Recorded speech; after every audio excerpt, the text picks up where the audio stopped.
walk you through how I was able to convert my old Delta planer so that it has dust extraction. And when I first bought this thing, all I had was this shroud that just sprays dust everywhere. And I waited too long and I wasn't able to buy a dust extractor. They no longer manufacture the dust extractor for this particular planer. So I went to Amazon, I found this out there, and this is for the modern day Delta planers that it doesn't fit this model here. But what I was able to do was use this piece as a template and create this. This is a 4-inch dust extractor that now slides in to where the old one went. And then with 4 screws right here, here, here, and here, I get great dust extraction. So if you're interested in following along, just keep on watching and hope you enjoy the video. Hey, if you're like me and you have one of the older Delta planers and you're looking for a form of dust extraction, you can no longer buy the port that used to go with these. They're obsolete now, no longer being manufactured. I happen to have one of the Delta models, and hopefully you can see that. This is the TP400LS. And what I'm going to attempt to do now is make a port using some scrap metal from the big box store, and then also using their port that they currently sell, which is this model right here, the 50-359, and it comes with this port. And what I've done is I've taken it off of what the original attachment was, which is this piece right here. And if you look, you can see that this almost fits. It doesn't quite fit. So what I'm going to do is I'm going to remove my original guard here that just kind of blows sawdust everywhere, and I'm going to cut out my own template here to attach this new dust shroud here. So we'll see how this goes. There's going to be some modifications I'm going to need to make on this as well, but hopefully this does the trick. Hey.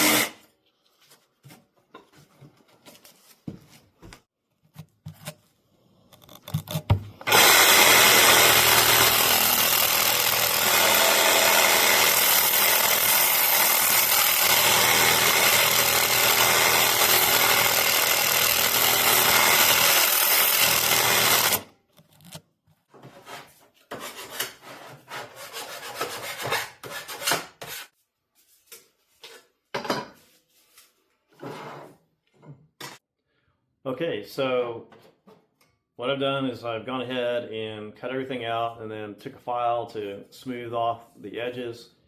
This was just cut from me marking the outside of this, so you can see how that's going to be a perfect match right there. So what I did is I measured it so that the edge will now come just to the edge of the planer right here when it's tied down. So when we get this in here like that, you can see that's going to be just the edge part right here. And the next step is going to be to work on finding where we need to cut away on the 2 edges right here so that we can get this inside. And then once we figure that out, the last step will be to mount the metal piece to these holes right here. We might need to drill out some new holes right here if this gets compromised from cutting the sides off right here. So that's going to be the next step. Before making the cuts, I'm using a Sharpie to give me marking and just kind of eyeballing where I need to make the cuts for the side trim. Okay, so I think the best way to go about cutting this is actually going to be using some tin snips. So we'll give that a go here.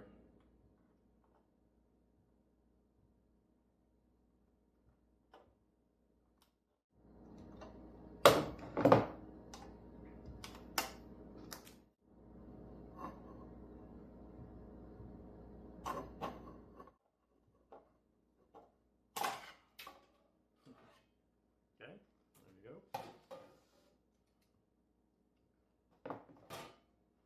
See how we did?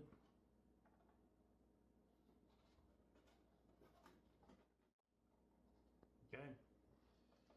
That went pretty well. So yeah, I think we're gonna be okay with that. Okay, so one of the things I noticed after I cut off the sides here that we discussed earlier was that whenever I put it in there, it wasn't quite going in all the way. And what seems to be the problem is that there's a piece of plastic that is right here and right here that's keeping it from going and making it flush against the planer front here. So I'm going to bring it in a little closer, get a better look at that so you can see what I'm talking about. So here's the issue right here is this piece of metal right here. That seems to be the sticking point. I believe that I can keep the rest of the plastic in place right here and leave that intact, and then that'll kind of give me another point of entry there to make sure that everything's nice and secure. Okay, so I just went through and cut half the tabs off, and I tried to get it to go flush here, and it still wouldn't go flush. So looks like I'm going to have to go ahead and cut all the tab off on the inside of the chute here, and so that's what I'm going to do next.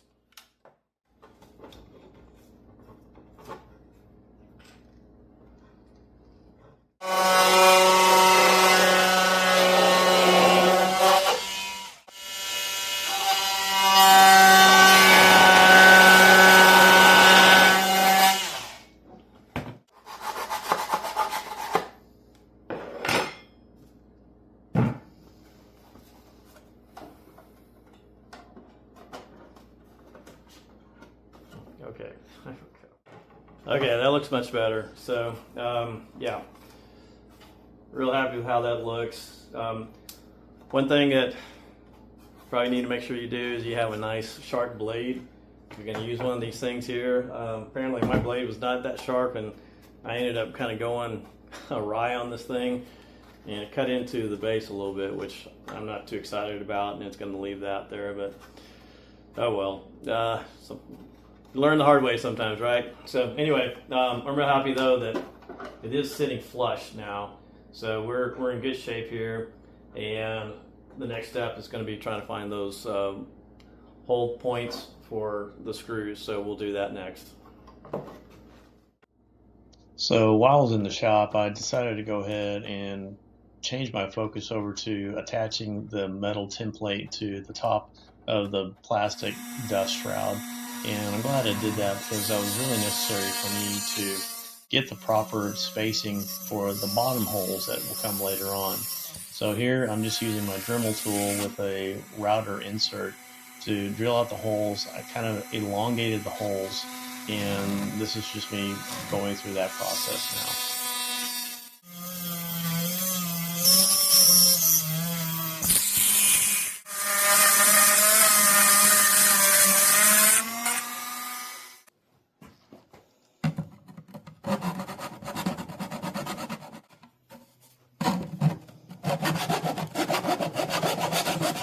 Okay, so we have the holes drilled out now, and I've gone ahead and mounted the metal piece to the plastic piece.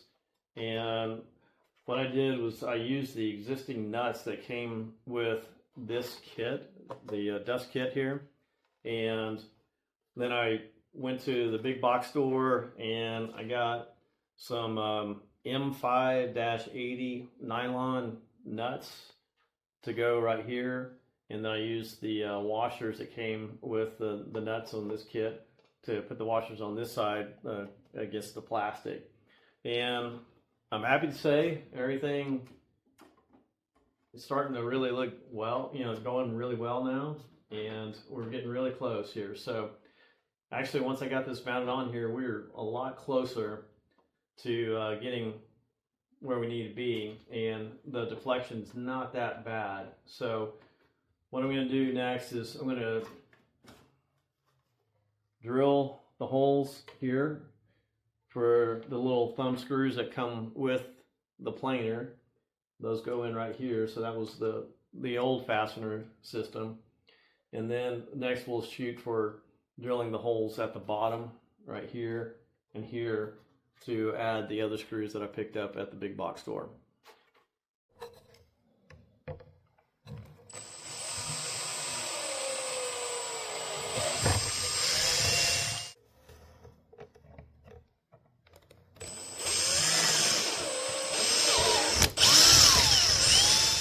All right, so I think I figured out when I'm trying to mount this thing right now, what's happening is when I get in there, showed you how it's not sitting flush right here. But what I've realized is that the problem is that I need to have the plastic to be flush with the metal right here, because it's getting caught right here, and that's what's causing the deflection and wanting it to rise at the bottom there. So I'm gonna get the tin snips back out, clip those off right there, and give it another fitting. Hopefully this will be the one that makes it fit and we can get rid of that deflection that we're having here.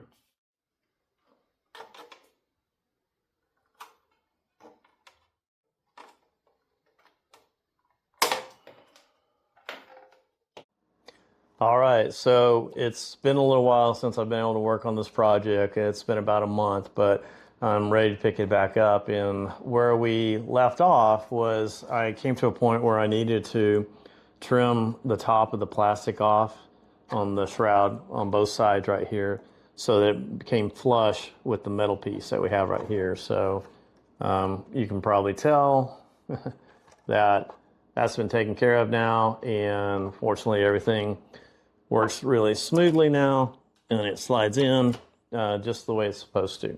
So next thing we're going to work on is talking about what I didn't do on camera, and that is when I added this spacer right here. You can see this piece of white plastic right here, and the reason why I did that was that whenever this was mounted in here and it didn't have that plastic piece in there, what was happening was that the shroud was overlapping the exit point right here on the bottom of the planer.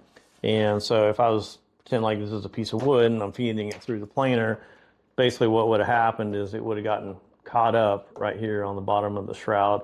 So what I did was I got that piece of plastic, and it was a 1/2 inch thick, like I said, and drilled some holes in it, and then screwed it to the metal plate so that we have this fitting the way it is right now. Now the plastic I used was something that's called a UHMW. I found mine at a wood specialty store. It's kind of expensive that way. I've seen it online where you can get it a little less expensive. And then I've also heard of alternatives, is maybe using like a cutting board, plastic cutting board. Those are a little bit cheaper. That definitely would work out in this scenario. Or using just a solid piece of wood, some maybe kind of hardwood that you might have laying around would also work. So you can get the spacing that you need. So 1/2 inch is what ended up working out for this unit and for me. So maybe that might be different for you on your side, but that is what I did to get it to where I had clearance for the bottom of the planer here.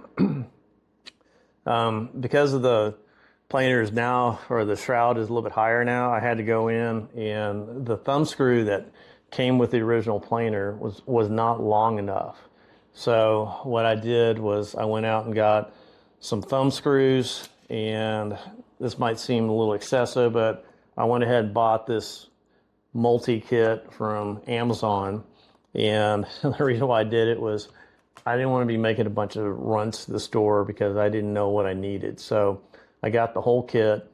It was a little pricey, maybe, you know, about $16 online. Not terrible, but I figured, hey, this would be something nice to have around the garage anyway in case I need it for a future project. And it was nice to have a variety on hand while I try to figure out what lengths I needed. So if you're looking just to shop and you have this exact unit and hopefully everything works out okay, if you're looking for this particular one that I settled on, this ended up being an M4 by 25 millimeter, and that ended up being just the right length that I needed to tighten this thing down. And this will go in this hole right here and screw in just fine. So that's what we ended up settling on there.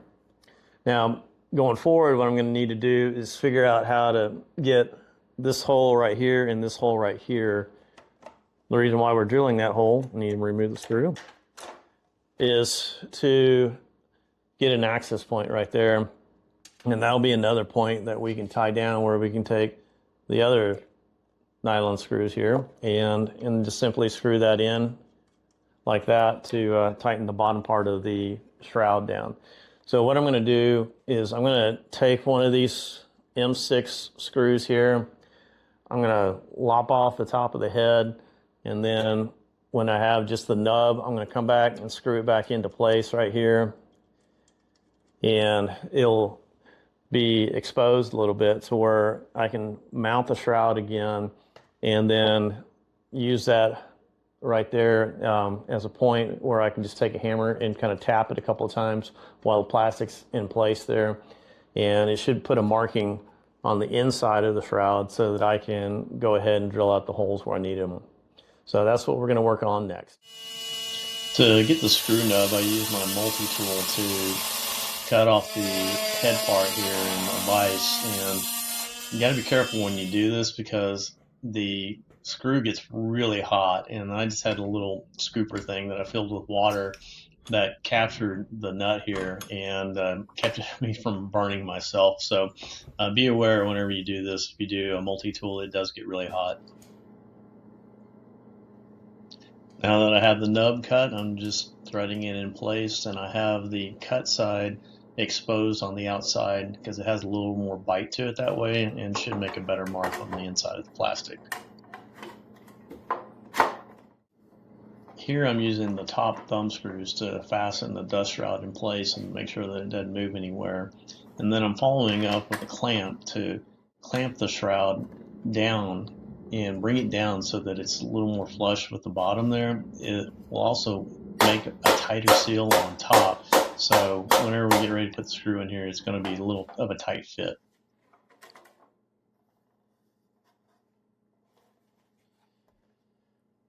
All right, hopefully you can see that there's a little indentation there where the screw was tapped in, and so now I know where to drill my hole. Here I'm using an awl to mark the 2 drill hole points. All right, so here I am using several clamps to hold down the shroud so that I can make the final screw hole slot. You can see I've got the indentation right there ready to go. So we're going to do that now.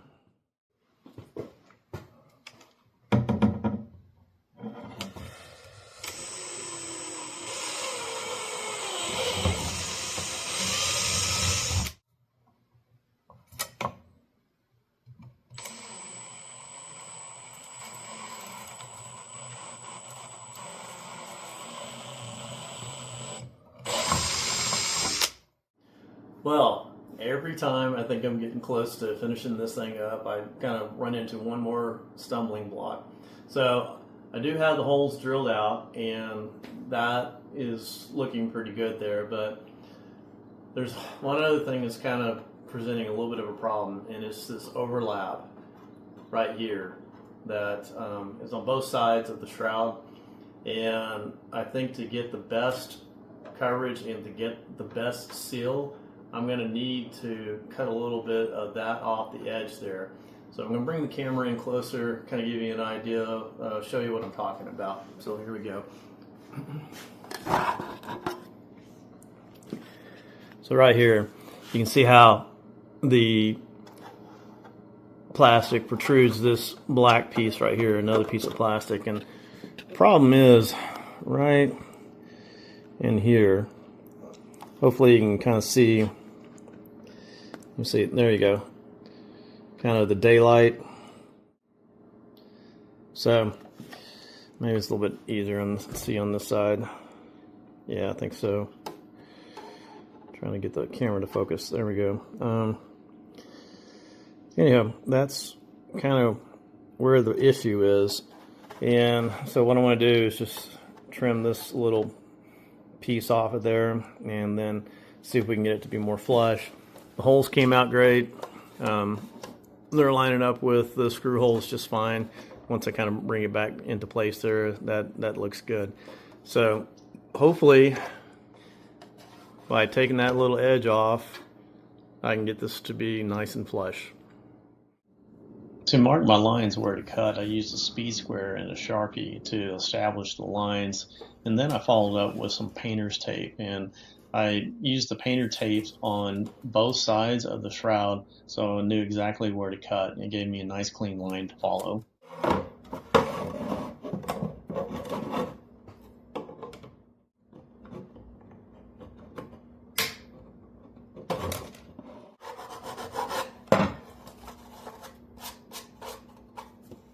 Alright, so I've gone ahead and made a few more filings right here. This is where that blue tape was, and I just used that as a starting point and then kind of filed a couple of times, testing the fit here and there.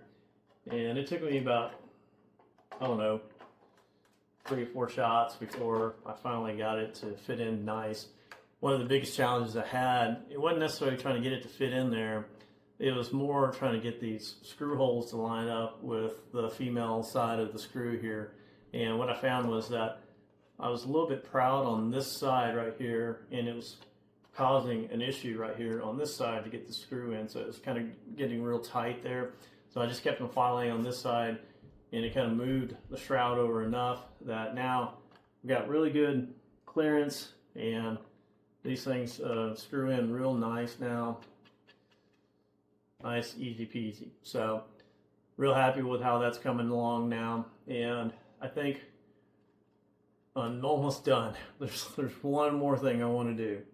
And that's going to be, if you look at the inside here, you can see how that metal adapter plate that I made is causing a little bit of an issue here. So, you can picture the dust is going to be coming out like this, coming into the hose, and with that metal plate sitting there, that's going to be a problem. It's going to kind of block the flow, and it's actually going to cut the flow pretty much, well, about 3/4 of a flow is going to be cut, I'm sorry, 1/4 of the flow is going to be cut off. So what I'm going to do is going to go in and remove a section of the metal right here, and hopefully that'll give better airflow and better dust collection in the process. So we'll start doing that now. To get the best airflow possible, I'm going back to the point of where the spacer begins.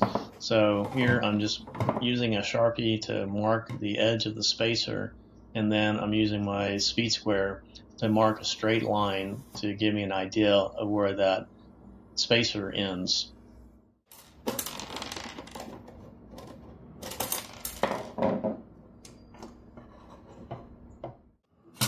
To complete the markings for the recess, I'm using a square to help mark and draw the lines for the recess. The first marking is going to be 1 inch. Then the marking just below the top marking is going to be 1.5 inch. I then repeat those markings on the other side, and later on these 2 dots will be connected to complete the drawing.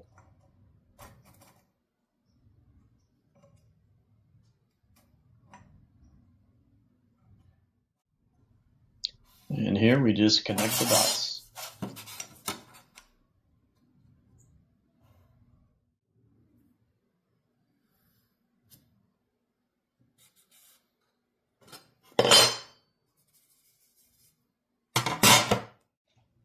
And again, I'm just using an awl to establish my 2 drill hole points.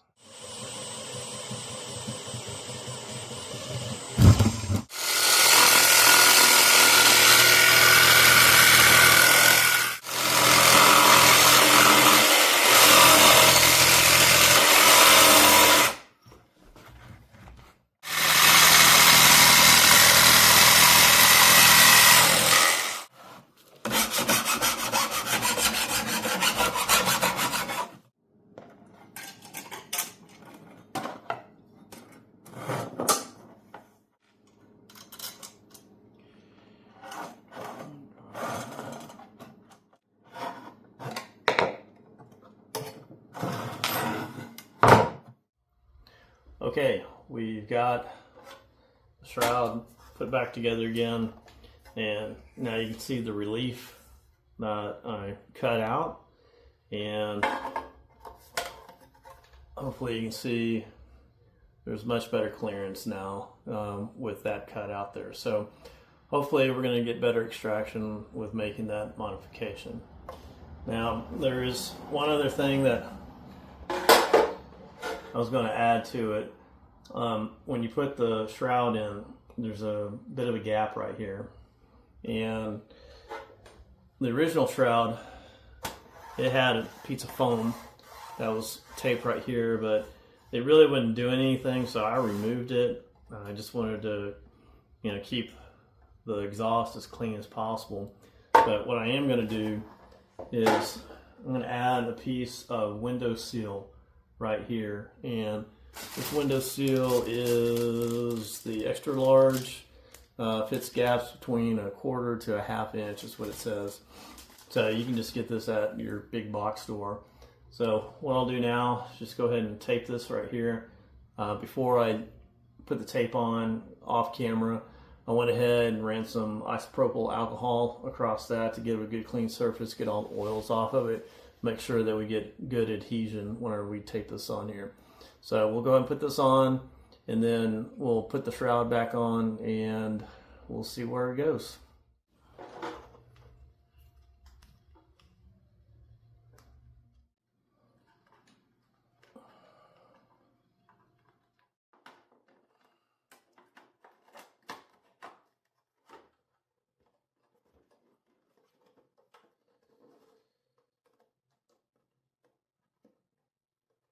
It feels like it's covering the gap, so yeah, I'd make that recommendation to go ahead and put that on there as well. So we'll go ahead and screw it all in, and we'll give it a test run.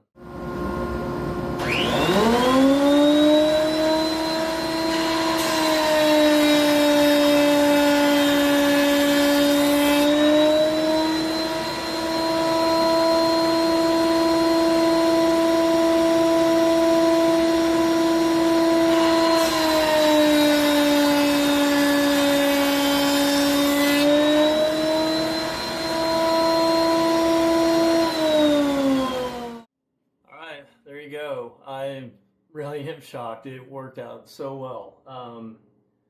It's a pain in the butt to do, but I don't know. I'm super excited about it, and I can see that this is going to help keep the dust down to a minimum in my garage, and I can't wait to get using it. It turned out really good. So, not the easiest project in the world to do, but definitely something I think is a great upgrade in my garage.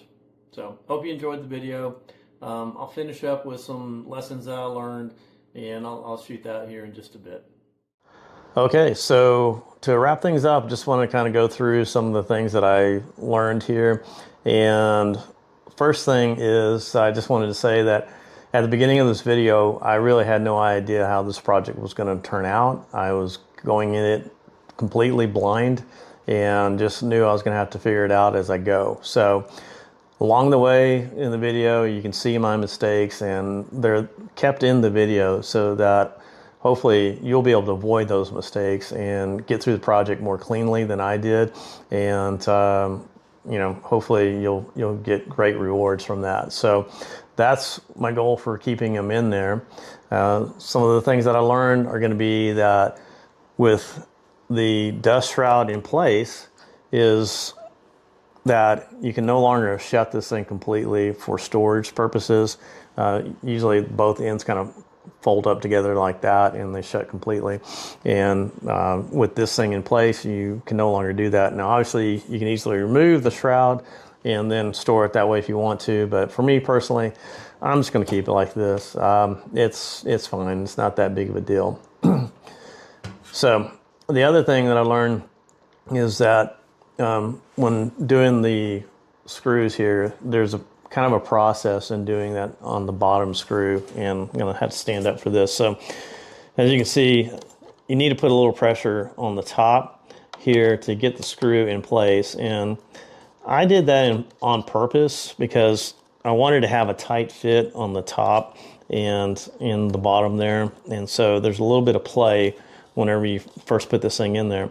And because of that play, whenever you're screwing this thing in and out, the screw, there can be a little bit of resistance when you're screwing it in and out.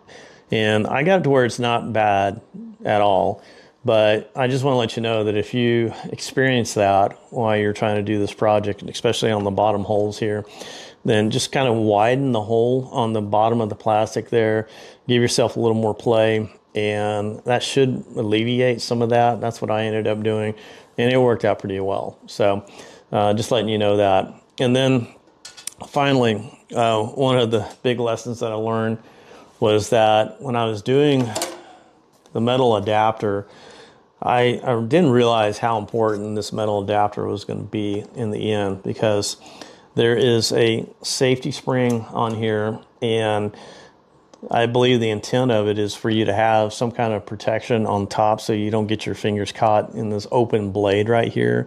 And without that being depressed, then the planer is not going to turn on. So I'm going to bring you in here and show you what I'm talking about. All right, so right here is the spring that I'm telling you about.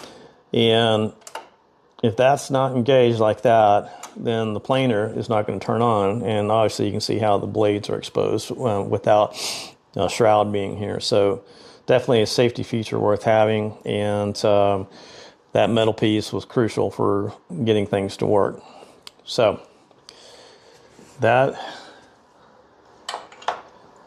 is a few of the things that I learned in making this here. And again, I can't emphasize how happy I am with how it turned out. It works amazing, and I hope you get the same results. If you decide to tackle this, send me a note, let me know you're working on it. Please ask me any questions you might have. I'll do the best I can to answer those, and I really would love to hear from you if you do try to tackle that, because I want to see how it comes out for you. So anyway, I really appreciate you following along, and if you enjoyed the video, please give me a thumbs up and consider subscribing. So until next time, I'll wish you a good day and good luck on your next project.